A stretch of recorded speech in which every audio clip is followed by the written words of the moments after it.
I'm Sarah from OBHR TV, and today we will be discussing creativity and innovation in the workplace. We're here with Erin, and she will be sharing her previous work experience. Could you explain a normal day at your workplace? Well, I work at an accounting firm for OBHR. At this place, we come in basically at 9 o'clock in the morning, we sign ourselves in, and we go to our specific cubicles, and from there we do our day-to-day work. We kind of have stuff that's been emailed to us, stuff that needs to be done from previous days, and we usually get a lunch around 12. We kind of just do our own thing, we don't really interact with one another. It's kind of like an individualized kind of environment, and when our work is done by 4 o'clock, we clock out and everyone goes home. So would you say that your workplace is creative?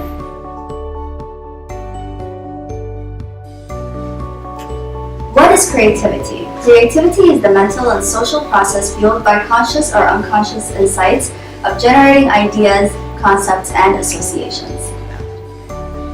What is innovation? Innovation is the successful exploitation of new ideas. It is a profitable outcome of the creative process which involves generating and applying in a specific context.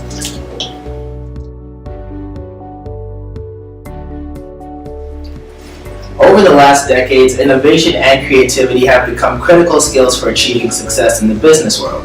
Creativity goes hand in hand with innovation, and there is no innovation without creativity.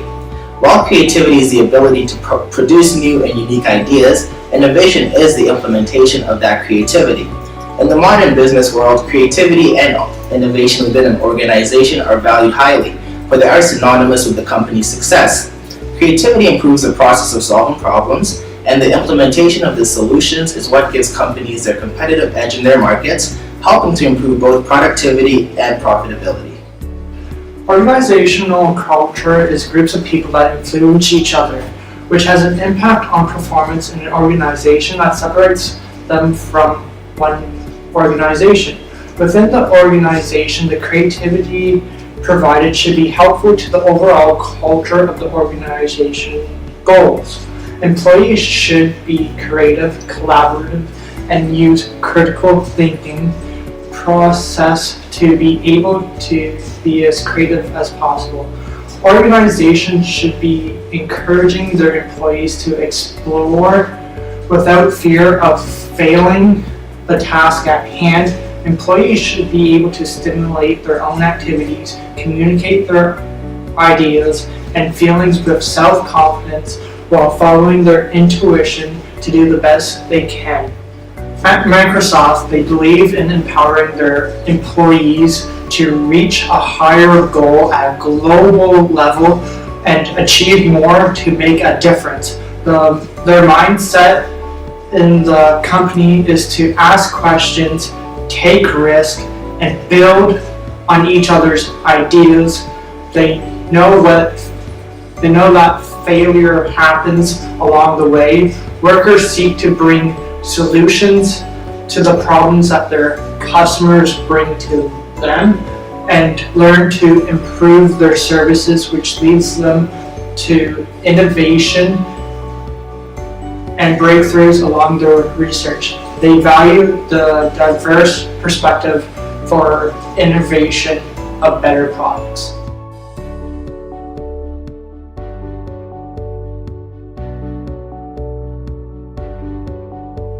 There are various elements that help to initiate creativity and innovation within the workplace. One of these being organizational social support, which is the employee's perception on how their well-being is valued by the workplace, which is individuals, and also the work environment.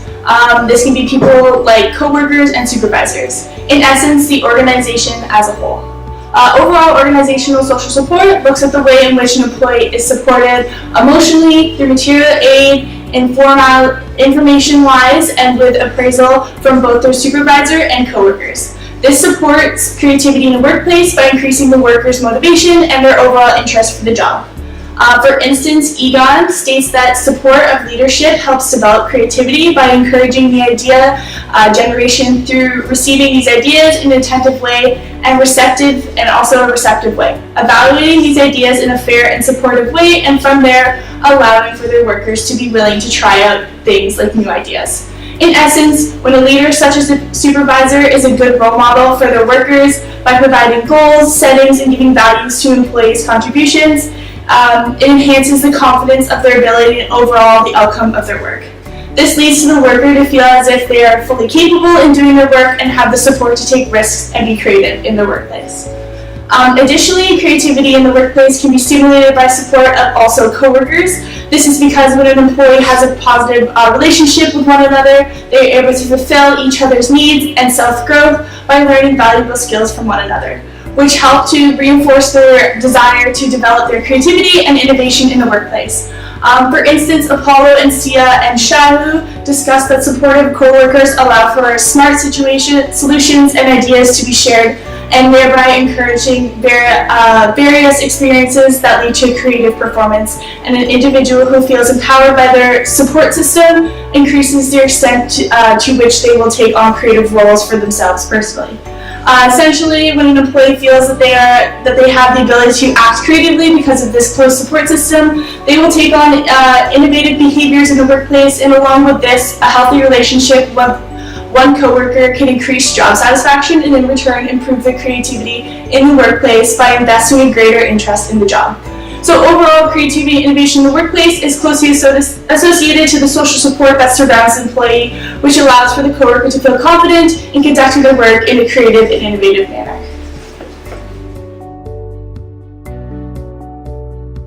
The organization's environment is an important factor in leading creativity in the workplace. Facebook is titled one of the most innovative companies around the world. Mark Zuckerberg, CEO of Facebook, believes creativity is key to Facebook's future success. The Analog Lab is designed to bring out Mark Zuckerberg's dedication to a healthy workplace. It's also displayed in the Menlo Park office, which features a rooftop garden where you can forget about the workday and get some fresh air. It also has a track that circles the rooftop garden, which can be used for walking meetings.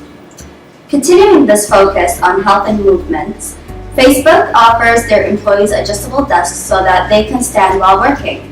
The office even has showers for those who decide to ride their bikes to work. Their new building truly infuses health and wellness into the workplace. Creating a work environment that people enjoy working in can be one of the most challenging aspects of modern office design. Steve Jobs designed the Pixar buildings to encourage people from different departments to run into each other. Pixar's campus design originally separated different employees from different disciplines, one for computer scientists, another for animators, and another building for everybody else. But because Jobs was fanatic about these unplanned collaborations, he envisioned a campus where these encounters could take place, and his designs included a great atrium space that acts as a central hub for the campus. And surely, one of the most memorable features of Pixar's are the many characters, both big and small, that find their way around the campus.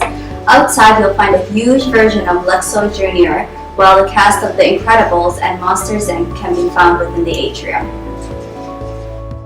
Like Steve Jobs said, if a building doesn't encourage collaboration, you'll lose a lot of innovation and the magic that's sparked by serendipity. So we designed the buildings to make people get out of their offices and mingle in the central atrium with people they might not otherwise see.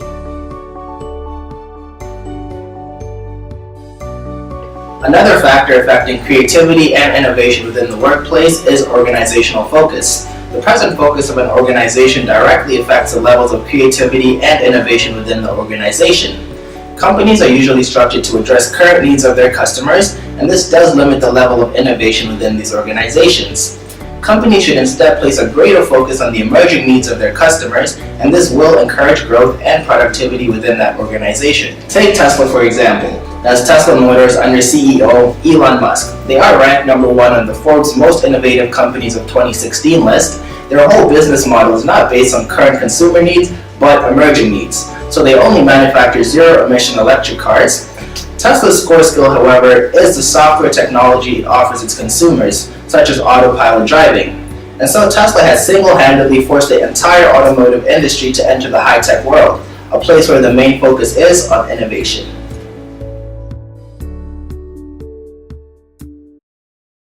Another factor affecting creativity and innovation within an organization is leadership.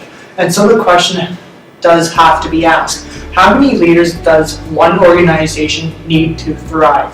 The answer is being a lot. There needs to be a lot of leaders all engaged in cultivating a culture of creativity. Leaders in innovation are found at all levels of the organization, and it is the job of the executives empowered to cultivate a culture which will encourage them to introduce ideas. Employees within organizations should take initiative in solving problems as opposed to expecting all leadership to come from above for leadership in everybody's business. An example of innovative leadership can be seen with Mark Benioff, the president of Salesforce. Salesforce is an American cloud computing company which was ranked number 2 in Forbes' 2016 list of most innovative companies. As previously mentioned, leadership is everybody's business. Mr. Benioff creates a culture of innovation through a multi-stakeholder approach to leadership. This approach seeks to include people besides just shareholders in the decision-making process. It involves everyone from employees and customers to partners and the communities where Salesforce operates, all in the leadership process. After speaking with all the experts on OBHR TV, we have come to conclude that the culture cultivated within an organization directly affects creativity and innovation. In essence, a creative workplace environment is stimulated through different aspects of organizational culture, such as organizational support, environment, focus, and leadership. The various examples examined have helped to instill the connection that creativity and innovation are generated through these factors. Essentially, employees are impacted by the organizational culture regarding the influence of creativity and innovation. So next time when you're sitting at your desk, I want you to think, does the organization you work for cultivates a creative and innovative workplace?